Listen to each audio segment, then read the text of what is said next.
Welcome to another episode of the Federal Newswire's Business of America podcast with your host, Jerry Rogers. I'm excited about this week's episode of the Business of America.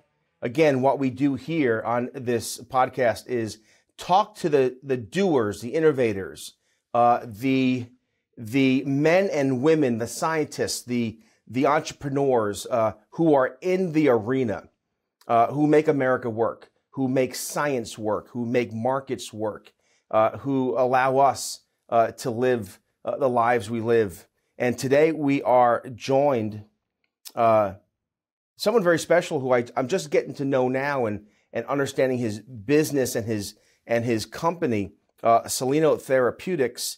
We're joined by its CEO, a physician, a doctor, Anish Bhatnagar. Anish, welcome to the Business of America. Thank you, Jerry. So before we begin, and I want to talk about the science and what Soleno does, but tell us first a little bit about your background. You're a physician. I think your background's in cancer research and cancer care, but can you tell us a little bit about what you do? Sure. So firstly, thank you for having me today. I am indeed a physician by training. I worked in the cancer space for probably the first half of my career in industry, which is now more than about 25 years long. A lot of the work was early active passive immunotherapy for cancer, working with radioactive substances attached to antibodies, so some particularly high science at the time. Following that, I did a lot of work in other diseases like neurology and cardiovascular diseases, etc. Worked on devices and diagnostics along the way on several products that are now approved. And about 7 years ago, started working in the rare disease space. And rare diseases in the United States are designated as such if they are less than 200,000 by prevalence. So one particular rare disease that we've been working on is called Prader-Willi syndrome, and we'll talk more about that, I'm sure. But that's been my career. My company, the current company, is called Soleno Therapeutics. We're publicly traded on NASDAQ. We're about 30 people. We're based in the San Francisco Bay Area. And what we're trying to do is really make a difference in the lives of these probably between 10 and 20,000 families in the country. Wow, 10 to 20,000 families. When our audience thinks of the biopharma innovative sector, and America is blessed with a vibrant and active and forward-looking 21st century biopharma innovative community of companies and scientists and researchers. But very often what they think of is big pharma. Not that's neither good nor bad, but they think of Pfizer, with the vaccines and with COVID. They think Pfizer, they think in the biospace, Amgen, these big companies.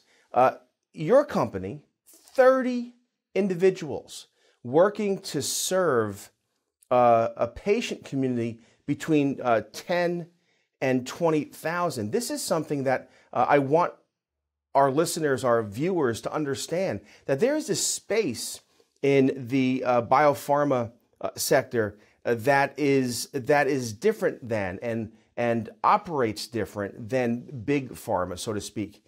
Can you talk about how is it that 30 individuals, 30 scientists, researchers, and physicians, how is it that you're serving this community? You are discovering new medicines, new cures. What's the science like? What is a day like, a week like, a month like, or a year like at Soleno? Soleno. Yeah, so I can tell you that it's very different from what a day, week, and month looks like at Pfizer.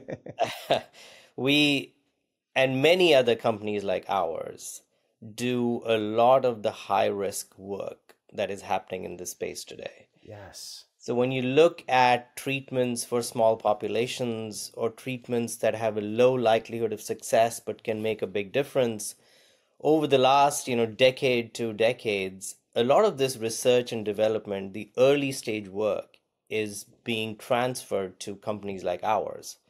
We raise money around these concepts, and it's not easy to do. And very often you see situations where big pharma will come in towards the end of the process Yes. and acquire these companies for the work that they have done. What most people don't see is the 100 companies that don't make it for the one that does. Right. Because this is indeed very high risk work. So for most of the existence of Soleno, we've lived with, a horizon of cash that is 6 to 12 months, maybe a little bit more. Only recently, when we were able to really prove the concept that we've been trying to prove, have we managed to transition to a situation where we're much better capitalized. But I would say an important part of our daily living is really managing how we survive. Our horizons for existence are really small. So while we do this really high risk work, we work with a lot of outside vendors to do research, to do experiments. We work with hospitals literally all over the world to do our clinical trials. We always are thinking about our spends. That's the big difference. Yeah. So Soleno really is in many ways, and companies like yours are the backbone of innovation insofar as you're in the front lines taking these risks, raising resources from investors and funders. And it's not risk benefit, right? Because it's really risk in terms of how you make your decisions. Because yes, there's a benefit. Sometimes there's new cures and there's new science, but there's always other risks involved. And how long has your company been active? About 7 years. We were started 7 years. 17, yeah. So 7 years. That's a big number? That's a good number? Is it? I know that I have buddies of mine. I'm from the New York area originally, and I got a lot of buddies who opened up little Irish pubs and pizzerias, and a lot of them, after the first 3 years, after the first 2 years, they're done. A couple have made it, and they've lasted 10, 15, 20 years. I don't mean to oversimplify this, but is it similar? Are there companies like yours, and they do good work, but because of the risk factors, the funding factors, they don't make it past 1 or 2 or 3 years? Yeah, so I should give you the backstory on the company, which will tell you a little bit more about the risk that goes into doing things like this.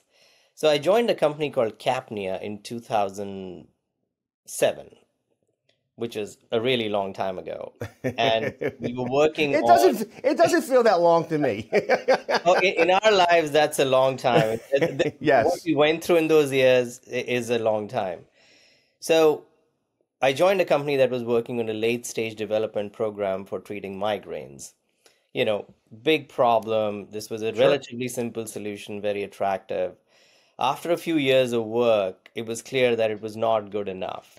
So we pivoted to doing something else in a slightly different space, which had to do with allergies, which worked well, but there was not a valid commercial path forward. I ended up acquiring a diagnostic technology out of Stanford, which we developed to create a very neat neonatal diagnostic product. Product is currently being marketed in other countries, but after I took the company public on NASDAQ to raise money to launch the product, it became clear that the reimbursement environment in the US was such that it was either not going to be feasible or it would take an extremely long time. A period of time that a company like ours doesn't have a horizon for. So I decided to pivot the company into being more of a drug development company again. And that's when I started Soleno by acquiring a small company out of Southern California, which had failed to raise money around the asset that we have raised around $300 million for now. Oh, wow. So that's the complexity of our lives. This is the complexity of the business. But if at the end of the day, this product is successful, if we can actually make a difference to these 10 to 20,000 lives, it's all going to be worth it. So you said something that I want to go back to. So Soleno Therapeutics, it's a biopharma company. It's focused on development, but also commercialization. And so very often, again, our listeners are staff on the Hill and other media, those who are engaged in the conversation. And we know a lot about, or at least we think we know a lot about, research and development, science, goods, follow the science. But what about the commercialization side of it? How does that work? For companies like ours, it's very difficult because, not to single out Pfizer, but let's just say Big Pharma.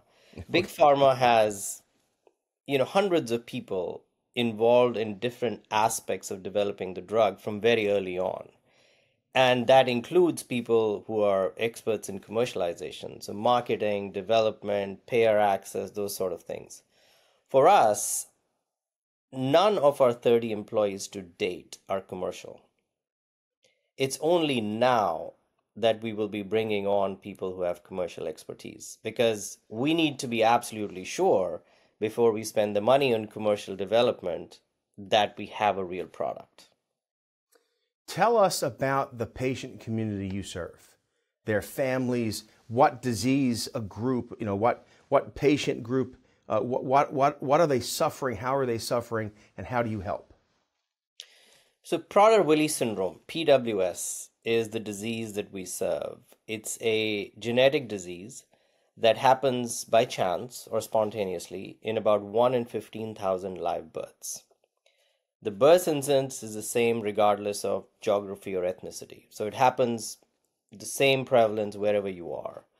In the United States, it's estimated that between 10 and 20,000 patients with PWS exist.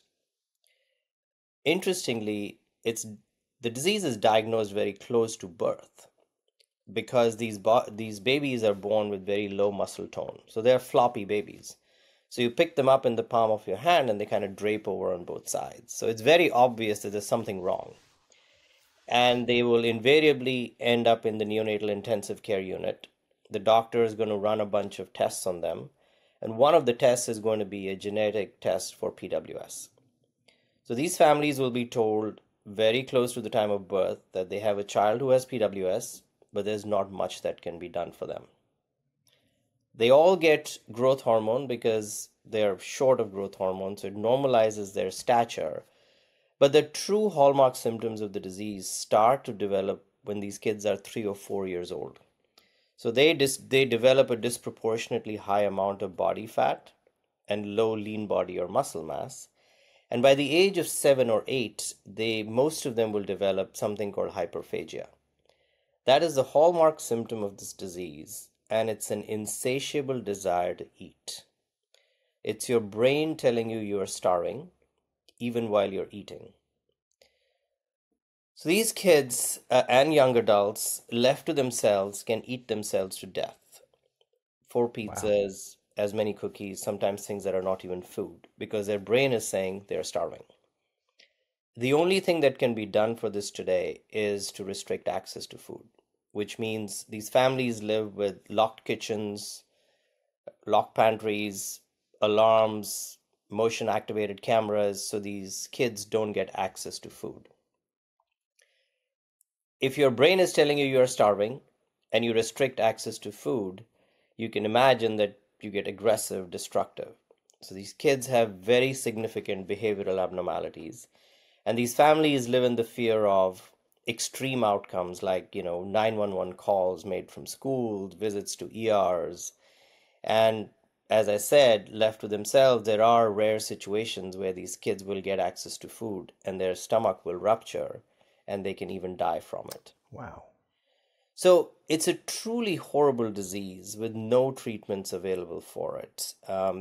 Unaffected siblings have PTSD, many very often. Families have trouble staying together. And for the rest of their lives, which today can be even 60 to 70 years, these patients will need supervision. So something you may not have heard of, but right, possibly one of the most terrible diseases that are out there.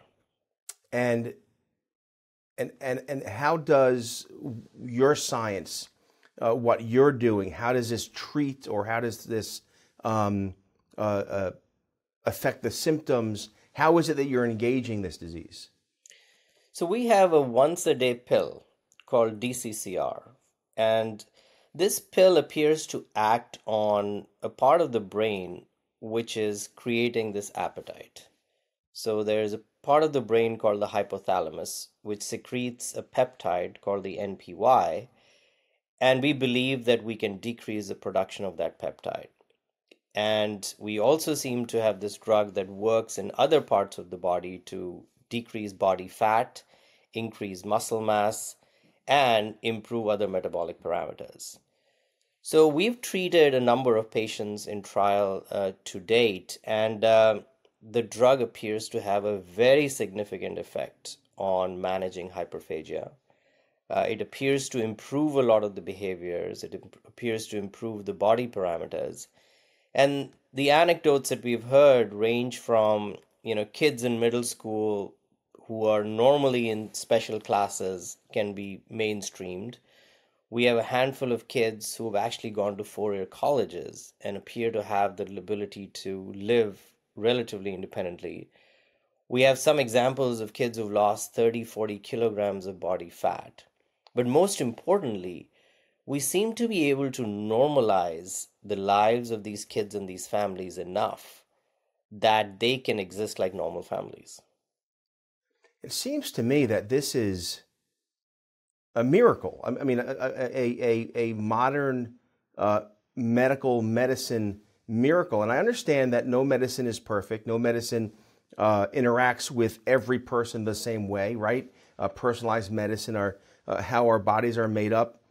But if there are patients and families that are able to live their lives and you said normalized in a way that allows them to have joy and peace and relationships and go to school and learn.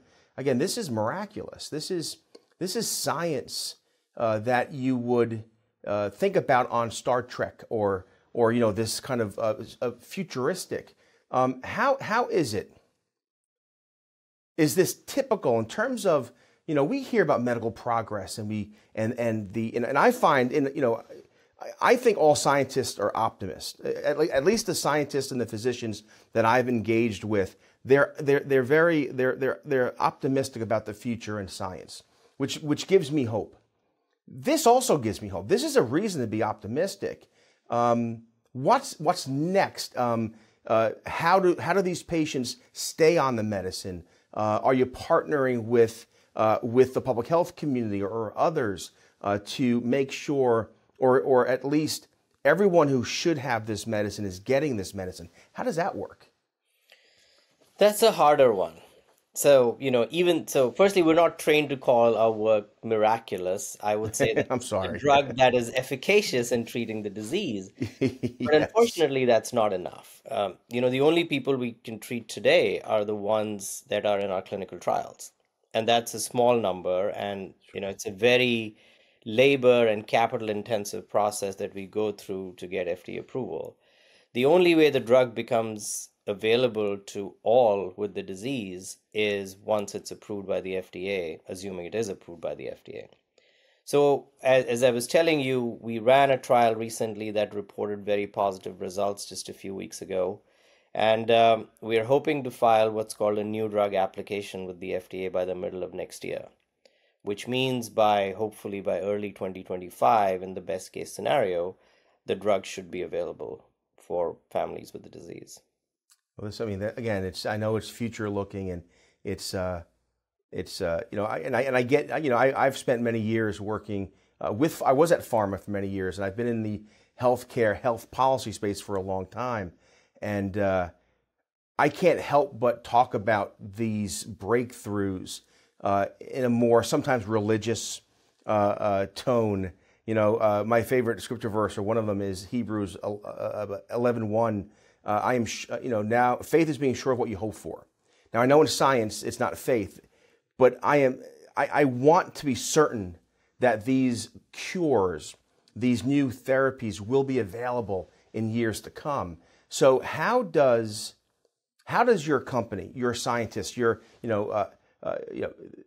those in your field, How do you partner with, you mentioned the university earlier, how do you partner or work with the medical technology community, universities, public health, NIH, FDA? I think another thing, there's this wrong thinking about health policy in America, that it's left or right, or it's political this way or that way. The fact of the matter is, public health and the science is something that works best when it's outside of the political realm. So how do you work with the public health community? How do you work with these universities? How do you work with these partners in this space? Yeah, and not specifically for us, but generally speaking, a lot of the basic research, as we call it, the lab research, small companies like ours often don't do it themselves. They partner with other entities, whether it's labs or universities or contract labs, to do the work. There's a lot of work on the subsequent phase of development, which is doing human trials, that gets done in working with hospitals. And particularly for a rare disease like PWS, you need to be at many different hospitals. So for example, our 120 patient study needed 29 sites, 20 in the US, 9 in the UK. Often rare disease trials need hundreds of trial sites all over the world. So that's a very necessary part of how we do business. And then subsequent to that, the NIH is a solid source of funding, although we haven't really used NIH funding here, but it's been one of our trial sites. But a lot of the basic work does get funded by the NIH. And finally, the FDA, which is a really important part of this business. We work with them from the very beginning. All human trials have to be done with concordance with the FDA, so we do that. And then we have to do things in a way that they can agree with eventually, that it's proving the point that we wanted to prove, that the drug works, and it works in a way which has a positive risk-benefit ratio.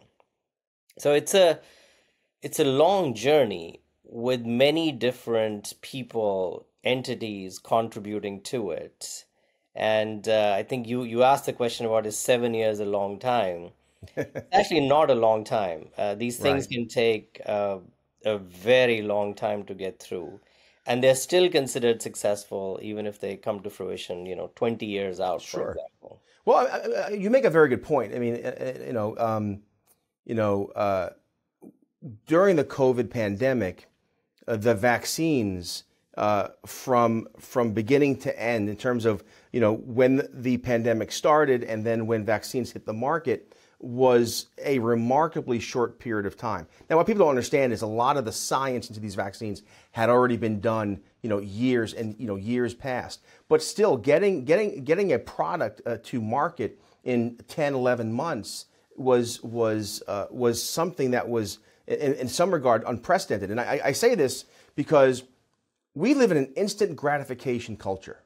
You know what I mean? My son asks me a question, and instead of going to a book or trying to remember the answer, I get my device and I Google it and I give him the answer right away. Or hey, remember that vacation, and you find a picture of it right away on your phone.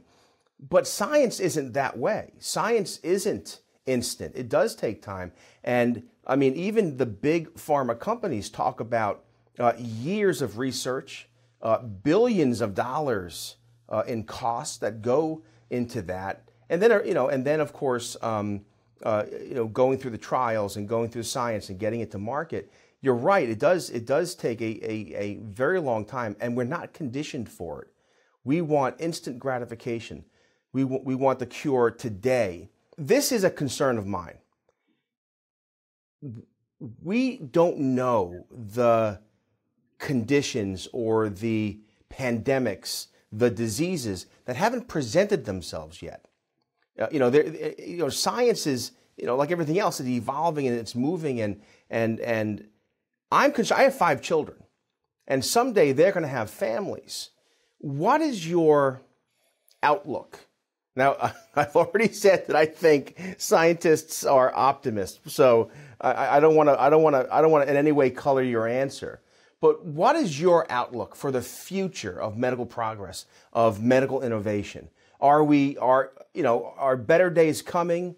Are you optimistic, or do you think we have some work to do and making it better, more streamlined, or in instances that we really we need more breakthroughs before we see massive cures and like I said, or I said already, the Star Trek kind of science? So I would say I'm a pragmatic optimist. I think better days are ahead of us, at least on this side of things. I think the science is robust. I think the science is ahead of everything else that's happening in making drugs available to the world today. And you quoted the perfect example of it, which is the emergency use authorization of vaccines and drugs to treat COVID. And that tells you that the regulatory paradigm has a way of moving when they really need to.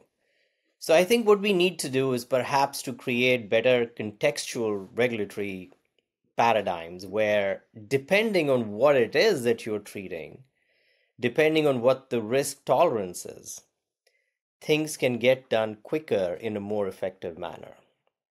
I like what you said. I call myself I'm a despairing optimist. But I like what you said better. I want to say this though, because I've worked with the FDA and the NIH, and I know Dr. Scott Gottlieb very well. He's a good man. I think very often the regulators get a bad rap, so to speak. They are the stumbling blocks, or they are the nose. But it's not like that. These men and women, they're scientists and physicians themselves, and the FDA is the gold standard in terms of the world.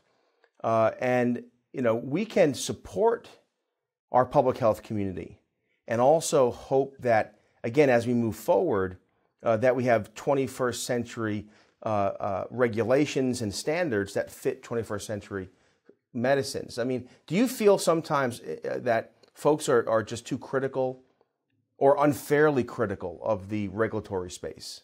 Sometimes, yes. I think the story is a lot more complicated. It's a government entity which has its own constraints on funding and staffing and, the needs to meet certain deadlines and all of that stuff. So I sympathize with them. And I feel that in a base case scenario, people are there to do the right thing. Yes. I think they're good public servants. They're looking out for public health.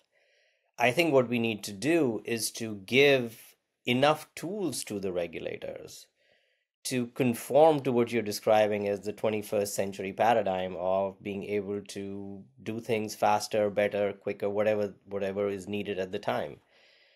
So complicated reality, but I would certainly not blame the FDA for everything that's happening today. It's a complicated situation. Right, of course.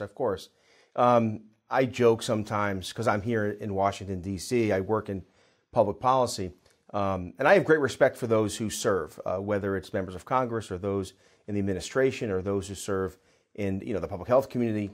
But elected officials are often lagging indicators, and so sometimes the problem or the holdup with our public health community or with our agencies is that the political class hasn't caught up to them yet.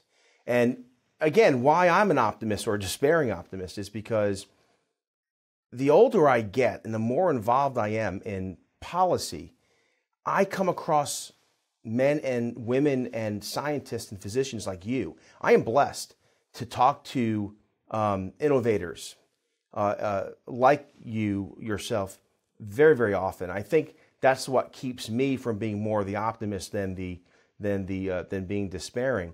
I'm going to ask you a silly question because I'm thinking about it. Names are important to me. When we had our 5 children, every name that we picked for our kids, there was a reason for it. We we made little symbols for their names. And so the name of your company, is there a history or a story behind it? Yes, there is. And in fact, I take this weird pride in naming things that I do. Okay. And this is one of them. So are you familiar with a language called Esperanto? I am familiar with it, yes. I would But not don't- expect you to know the language, but Thank you very I much. think there may be a couple hundred people in the world who know it. But I try to look for names that are distinct but have a meaning. So Soleno in Esperanto means solemnity, being solemn. So I want us to be kind of solemn in the pursuit of what we are doing. That's what. I was listening to a podcast. I went for a run, and I put this podcast on. It was Robert Plant. He was the singer for a band called Led Zeppelin. And I'm listening to him speak, and this is a compliment, Anish. You remind me a little bit of Robert Plant. He said this. He said that his life has been wonderful because it has been a collection of beautiful sounds. He's traveled the world. And I thought about this, what a perspective. And it seems your life, and you have more science to do, it's a collection of perhaps beautiful breakthroughs, beautiful service, helping patients and moving forward. I am so happy that we had this conversation. I don't want to leave anything out. Is there something we ought to know that I didn't ask, that I didn't raise in our conversation about the very, very good work that you're doing? Not really. I think we had a good conversation. It seemed comprehensive. And I would just say that I hope we can ultimately bring what we are trying to do to market and make a difference to the lives of those we are trying to serve. All right, we'll end it right there. This has been the Business of America. Again, a unique conversation with the thinkers, the doers, the entrepreneurs, the scientists, the innovators who are in the arena, building our communities, advancing science, and again, making life a little bit better for all of us. And so, Anish, thank you so much. And maybe we come back again when there's more science. And I don't want this to be a one-off conversation. I would like to revisit this and the success and the growth of your company and the science in the months and even, hopefully in the years to come. So thank you very much. Thanks for having me, Jerry. It's great. This has been the Federal Newswire's Business of America podcast, hosted by Jerry Rogers. Check out the Federal Newswire's family of websites, as well as their social media stream